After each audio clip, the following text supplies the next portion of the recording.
வணக்கம்.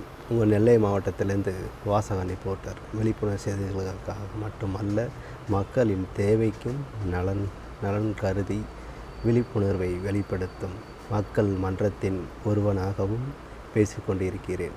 இன்றைய காலகட்டத்தில் 2024 படி பாதுகாப்பாக சேமிப்போம். பைசா தான் ஒரு குற்றவாளியாக எல்லார் மனதிலும் இருக்கிறது. பணத்தை எப்படி சேமிப்பது என்றே தெரியவில்லை, யாருக்கும் புரிவதும் இல்லை. செலவு மட்டும் வேர்வை துளி போல எங்கெல்லாமோ வருகிறது. பணம்தான் எல்லாம் என்றாகிவிட்ட காலம் இது.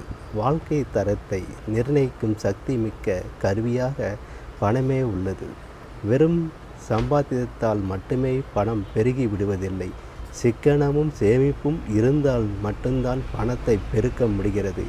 இதனால் சம்பாதிப்பதை சிக்கனமாக செலவு செய்து மீதத்தை சேமித்து வைக்க வேண்டியுள்ளது. சேமிப்பு என்பது ஒரு கலை. பணத்தை மதிக்கின்றவர்களுக்கு மட்டுமே தெரிந்த அருங்கலையாகும்.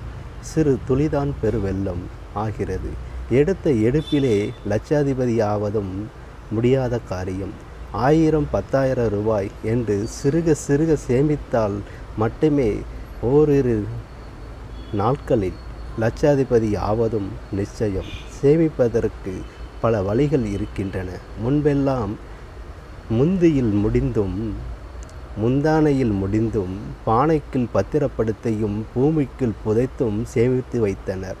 அப்போதெல்லாம் வங்கியோ நிதி நிறுவனங்களோ பரவலாக இல்லை. அதனால் இப்படி சேமித்தனர். புதைத்த இடம் தெரியாமல் புதையலாகி போனது உண்டு. ஆனால் இப்போது அப்படி இல்லை. பணம் சம்பாதிப்பதற்கென்று நிதி நிறுவனங்களும் பெருகிவிட்டன.